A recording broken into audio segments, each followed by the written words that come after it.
Good evening, and welcome to CITI Media Reporter. I'm Howard Hominoff. My guest this evening is Frank Radice, expert in residence at Definition 6, and probably one of the most creative media guys that I know. So, Frank, thank you for joining us. Thank you. Those are such beautifully kind words, Howard. You now have to live up to it. So I didn't mean to put all that pressure on you. But Frank, and also, for the audience's sake, Frank, like me, is an alum of NBC, among many other illustrious stops for Frank in his career. So, Frank, the obvious place I have to start is in the last week plus the Brian Williams saga, tragedy, however, fill in the blank. Kind of, what's your reaction to it? And if you were in NBC now, because there's only so much you could have done before, but what would you do now?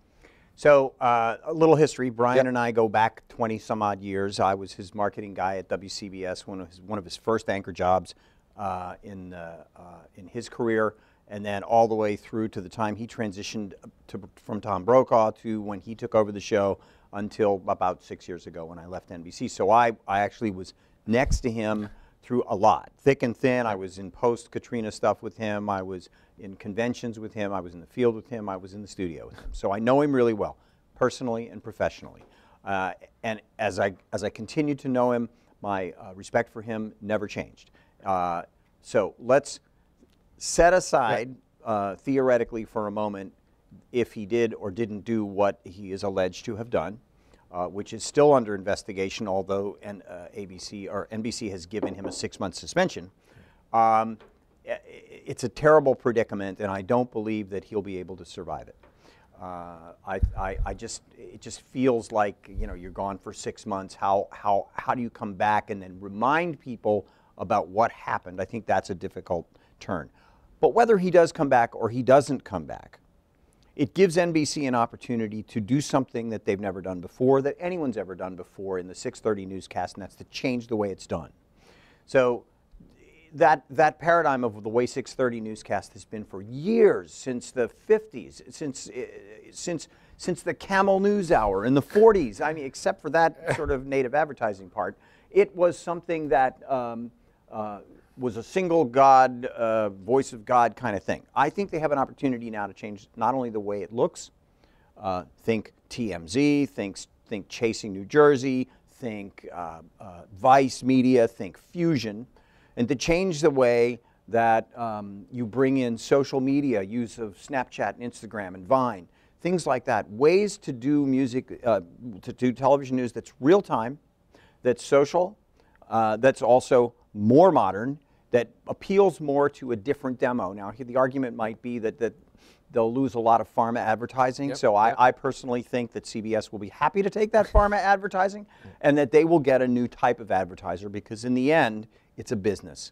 The business, though, is to tell people what they need to know in a trustworthy way so that they get the information factually.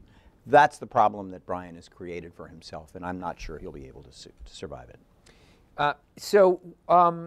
What about that, that kind of the blend or the controversy of blending news and entertainment? And, not new, but it has will this somehow change things in some sense that now, I don't know, will it make news people more serious about news and create some line in a way that there hasn't been before? I'm not sure that that's what will happen. We've had very strong newsmen be entertainment-oriented types of celebrities. Edward R. Murrow is a great example of it. You wrote about it. Edward R. Murrow would go from doing coverage of wars to person to person, which would be, let's take a tour through Zsa Zsa Gabor's house. Okay, so there was no problem with that. And by the way, no actual hard news in that Zsa Zsa spot. But there was no problem with that as he sat there smoking his cigarette while he was doing the interview. But just like smoking, that's gone. Nobody cares about that. Nobody, I believe, is going to care whether there is any crossover between their newsman, their hard newsman, and entertainment. There is no reason that any anchor cannot go from interviewing the President of the United States talking to Katy Perry about some charity thing. I don't think that there's an issue with that.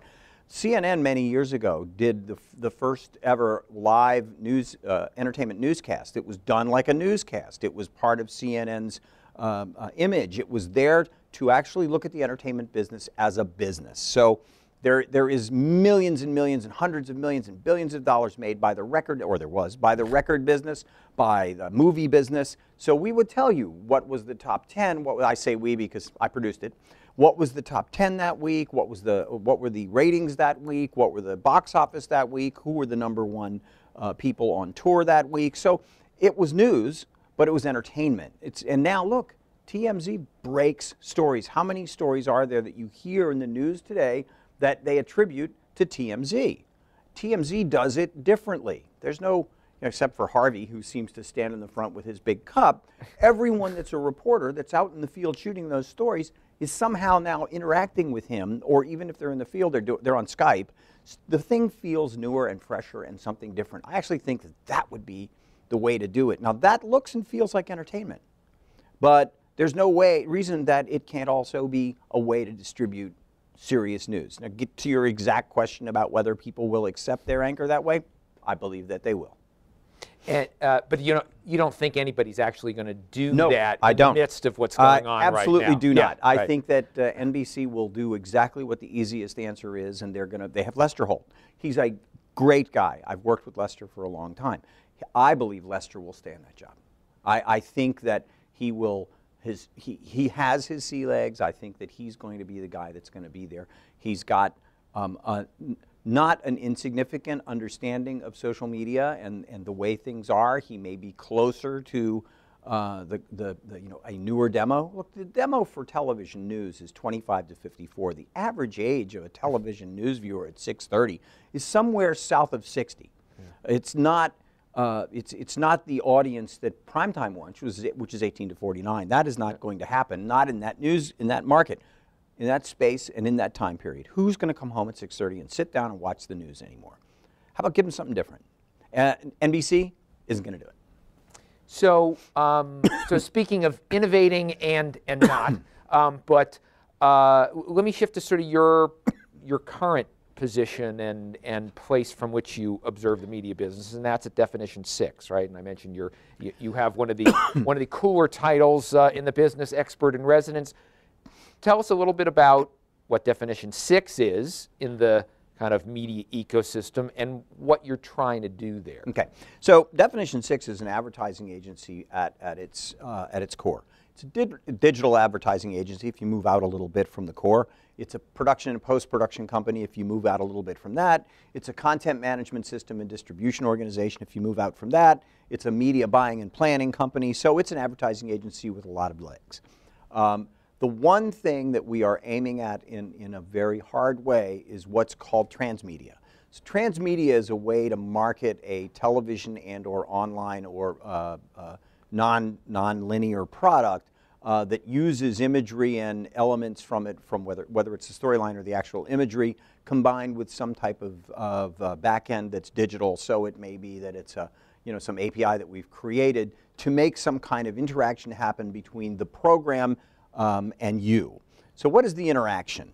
The interaction is through manipulation of this app. For example, we could make an app, we could make a microsite. It makes you do something that creates a situation where you will actually then be inclined to go and do something else, which at the best is to go and watch the TV show that we're promoting, to turn the dial from one to another, to make it interesting, or to create a second. You just stopped basically, though, a whole generation on our show. It's dial. I'm sorry, what is that? That would be the way to change the channels.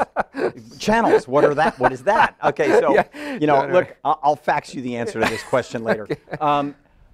It's, so basically our ideas that we're doing right now are very transmedia oriented, and most of our clients are entertainment organizations. And although we do have other types of clients like Ford and GM, interesting, in two different parts of our company, Siemens, which is, so we have big clients that are non-entertainment organizations who are also interested in creating video content because everyone consumes video.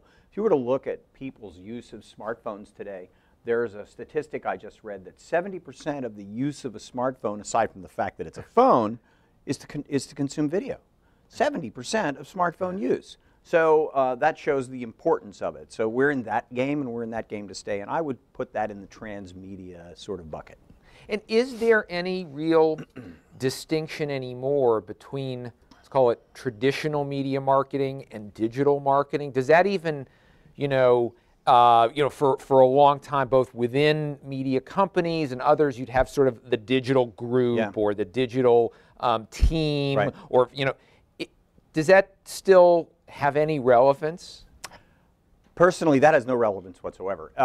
It is, and there should not be any distinction, and there should not be two different groups, because everything is digital. What's analog anymore? Let me think. Nothing.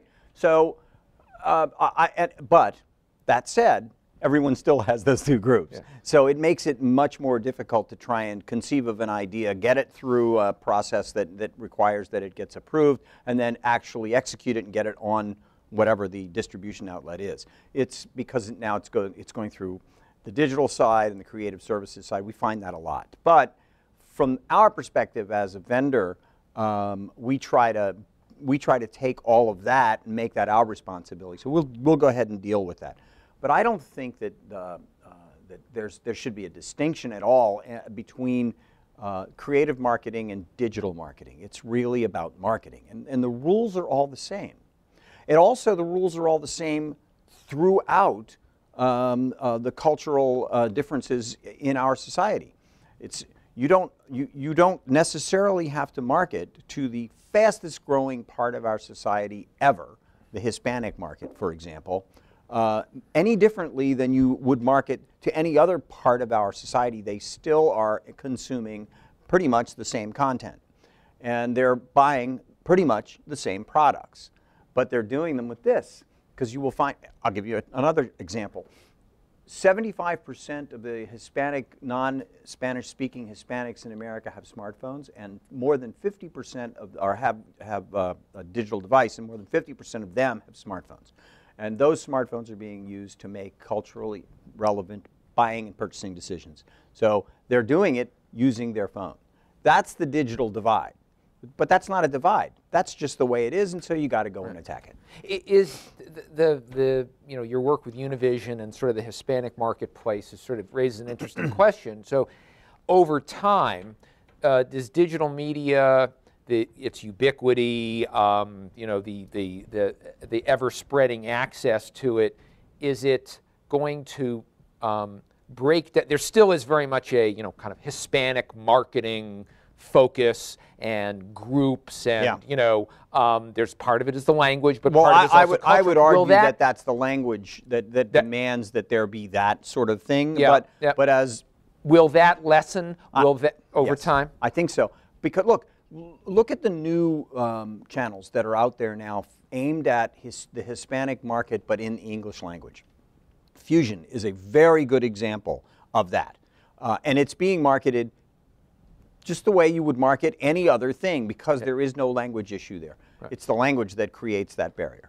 But there's also El Rey. El Rey is a perfect example. It's Robert Rodriguez's playlist, basically. You think that it's a Hispanic network, but half that show is made up of chopsaki movies from China. Right. And then, you've also got, there's just a lot of plays going. Flama is another interesting play, which was just bought by Hulu. So now you're talking about how all of this content is starting to stream. So there's where it's going to. That's where it's happening. It's all about streaming and OTT right now.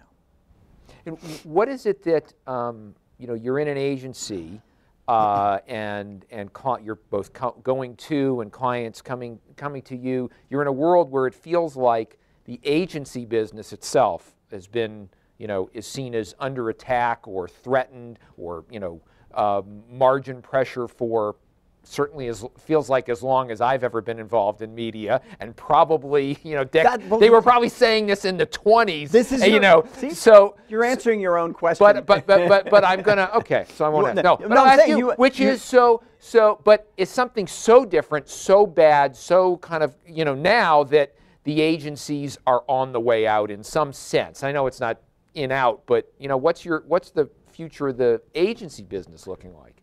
Bright. I'm really bullish on it. You hear this all the time. I've seen this cycle happen it happens about every 8 or 10 years. Well, we're going to pull it all in-house, forget the agencies. Right. And then that works for a little while until they go, oh, let's get an agency to bid on this. And the next thing you know, the agency's back in and they're doing it all again. And then 5 or 6 years later, they go, oh, gosh, look at how much this costs. This agency is ridiculous. Let's bring it all in-house. And then they start doing it. And then the next thing you know, a couple of years later, why don't we try an agency? It's just, so it's almost like, I would say we want that reaction. We want people to think that we're under attack. We want people to think that this is a really bad business to be in. This is a great business to be in. We are not under attack. It's not so bad if a lot of other people decide not getting into that business. You're okay with that. I'm fine. You know what? We certainly don't want to keep the good people out. Yeah. But we necessarily don't want these great people to come in and become our competitors. But look, it's just a cycle. That's all it is. Yeah. It's the same thing. NBC News may be back on top again. It's a cycle. The cycle is a little like moving an iceberg or trying to turn a big oil tanker. It takes a long time. People's habits of consuming content, except for millennials on the internet, are very strict. They watch, there is really appointment television. People will tune in to watch CSI. People will tune in to watch the Super Bowl. And people don't have to tune in to watch PewDiePie because he's got 30 million subscribers. If you don't know who PewDiePie is, find out. One of the things that is gets a tremendous amount of buzz now, and the term for it seems to change every 18 months or so, which is from branded entertainment, branded content, native advertising, content marketing. Fill in the blank. There may be a new one this week.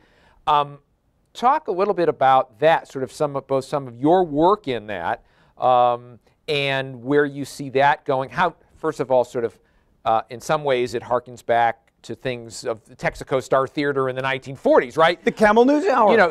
Which you started, right? So I don't know how new it is, but what's going on now that's really sort of most interesting and exciting about that?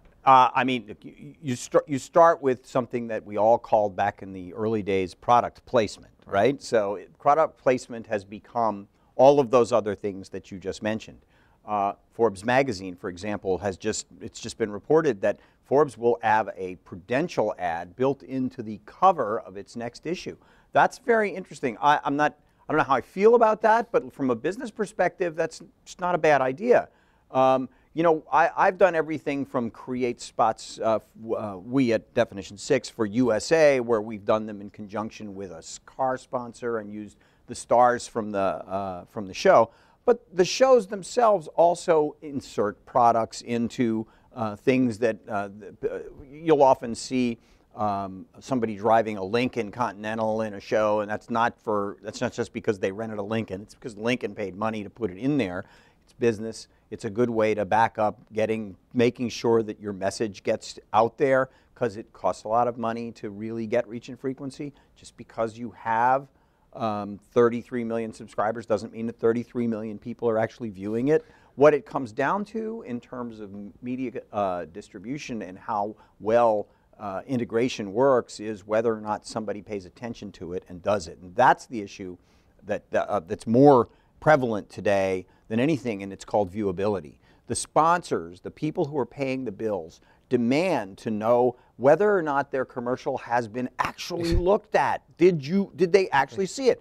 Not that it got 100 million impressions. What does that mean? It means, that's an impression. Do I remember what I just saw? Heck, I don't know what I had for breakfast. Yeah. So it takes frequency of that message, and then it takes reach. So constantly reminding people of the same thing over and over again, and then reaching them as far out as you possibly can, which means as big a media buy as possible. And that's how a message gets out there. Too often I'll find someone that'll sit around and say, this is great, we're going to do a huge digital media buy, we're going to get 100 million impressions. That doesn't sell your product. That's why buying an ad in digital only does not deliver what a television ad might buy. Not yet. So, so are you, by the same token of feeling bullish on the agency business? Do you still are you still bullish on TV as TV? No. And if not, why not? I don't think that what we know as TV today will be TV in 2 years, 3 years. It will be, and it may or may not be on a screen. It may or may not be. It may be a hologram. But I could go as far as to say that, because look, I mean, you can present Michael Jackson in a hologram at a giant concert stage. You can eventually do television in holograms. But I would actually argue that there needs to be a new word for it, because I'm not watching television, but I'm not in the demo. But I'm not watching that much television. I'm watching this. I'm watching my iPad. I go on a trip. I take a Chromecast with me and I put it into the nice TV set in the hotel room, and I stream movies from my cloud through my phone to my television. I'm not watching television. But what you're watching, the content you're watching, is what we used to call, in some ways, TV. Interesting, right? Interesting, Which except is, nobody does movies hardly anymore. So if I'm watching a movie, you're watching a movie. Yeah. But if you're watching a sitcom or a series or or drama or a mini series of something, that's still traditional storytelling. Yeah. Well, that's the key. Right. It's storytelling. So it's still storytelling, and I guess so. If that still has an appeal, right? People still. That's why Netflix and Hulu and Verizon. I'm sorry, Netflix and Hulu and Amazon and the stream. Even the new deal with Dish and Sling TV. Right. All of that stuff is still distribution of content to a box that ends up on a screen. Yeah. So but is it still TV? I think you can call it TV if it's on the box that's in front of your bed or down in your living room, but it's not TV when it's here. It's content. I would actually say don't even call it TV anymore. Call it content. Do the evolving business models of advertising in different ways, and whether it's native advertising or using social, etc., is that emerging set of business models going to continue to support the investment in the manufacture of great content as we've expected, or is it somehow now, well, we can't afford to do things the same way we've done them in the past? I mean, again, probably not an either or, but what's your take on sort of how much, how much money is coming into the system to support that kind of production? Well, there's clearly differences now between cost per thousand of programming. So in 5 or 6 years ago, a hit television show would have a 10 demo. Today, a hit television show is a 3 demo. That's a huge difference. So, a show that might have had 30 million viewers, Friends, an ER, something in that must-see TV era, now you're lucky if you get a show that gets 10 to 14 million viewers. Yeah. That's a hit show. Right. You would not have said that 10 years ago. So, cost per thousand is the budget. You base your budgets for creation on cost per thousand. If the viewership goes down, the cost per thousand goes down, which means the budgets are decreased. So that's just a fact. Right. But now that there are new ways to create that content and new distribution models to get that content out there, there are ways to create content that are less expensive. For example, Netflix with House of Cards, it looks just like a movie. It looks just like a high quality television show. But I know they're banging through pages way more than you would if you were doing a traditional television show. I mean, they're doing 10 pages a day. And they're how would that compare to what would typically be done on a network show? Could be a couple of pages a day. The point is that they have a system down and they're banging through these things every day. So there is a production change. Yeah. What about social, media? And let's focus, and that is, which that really didn't exist, at least the Facebook, Twitter, Snapchat, Instagram, et cetera, literally, unlike other things we're talking about, they did not exist not very many years ago. And now, right, they're everywhere and they're a part of almost every campaign probably you come up with.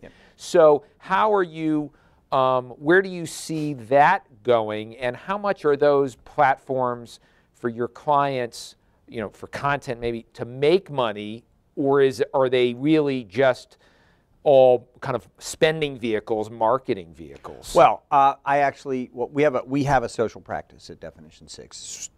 Tremendously important as a part of any campaign that we pitch, anything, because it's more than just a marketing tool. Certainly, YouTube and Facebook and Twitter, and certainly YouTube, are places where longer form content can actually exist, which means now with advertising on those platforms, they can be monetized. So a social campaign is a monetizable campaign which helps to draw the eyeballs to the campaign target, whether it's an entertainment target or a packaged good, whatever it happens to be. So now social is monetizable, and it's a marketing tool. So I see that as a absolute part of every campaign. And every social tool which is working well, whether it's Instagram or Snapchat. I mean, Snapchat has Snapchat Discovery now. You can go into Snapchat and see some really cool stuff. Who in the world would have thought that that was going to be where Snapchat went? I heard somebody last week say that the next big hit on television is going to come from Snapchat. And it was like, okay, that's an interesting very quote. Quick hit, but the thing is that you think that here's the problem, and I think it's a little bit of a marketing issue for Snapchat, is that people think that Snapchat is where you send pictures of body parts to your girlfriend and have it explode and go away in 10 seconds. Well, that is not what Discovery is. Yeah. Discovery is something that you can go into and you can look at, and you can experience, and you can keep looking at, and you can share it. And it's just a different model. But Instagram, I mean, I know your daughter doesn't use Instagram. Doesn't use Twitter. She uses internal note. Yeah. So for our audience at home, she uses. How old is she? She's 17. A teenager. So she uses Instagram the way people in their 20s and 30s use Twitter. So there's always going to be movement from device to device and from platform to platform depending on the demo. So what does it take? What are you looking for, and we're here at a business school, we're part of Columbia University, a lot of people who'd love to go into this business, however it morphs and gets defined. What are you looking for from younger people who want to go into the business, whether it's at Definition 6 or to your clients or networks? So the tools that are out there for younger people to be able to create and edit and do sound design and distribute content are easy to get, very easy to use. There was a movie that was made on iPhone 5S's that just premiered at Sundance. I would look for somebody that can do all of that. Yeah, I can shoot, I can write, I can produce, I can edit, I can do sound design, and I can help you distribute it on one of my channels. See, I got a YouTube channel. Yeah, right. I want that first. Yeah, yeah. I want to know that they understand social media. I want to see, look, don't necessarily care that they've got 10,000 followers on Twitter or they've got 1,500 friends on Instagram. Yeah. I want to know that they know how to interact, because I look at social media as a tool to listen to what the audiences and the viewers care about, and to then take look, even if you're an airline, they listen to what you write in social media and they respond. And often give you new seats or help you out, or that's what you need to do. How do you use social media? Do you use it that way? Do you use it with a thoughtful design, or do you just send pictures of your cat, which I have been known to do? So it's there, and I want to know that they know all of that. And I would also say that the very top line, if somebody says I can write, I'll probably, and then all that other stuff, that's what I'm looking for. Well, that's about as good a lesson plan, I think, as I could develop for anybody. So Frank, thank you so much for joining us, and thank you for joining us this evening on CITI Media Reporter. Good night.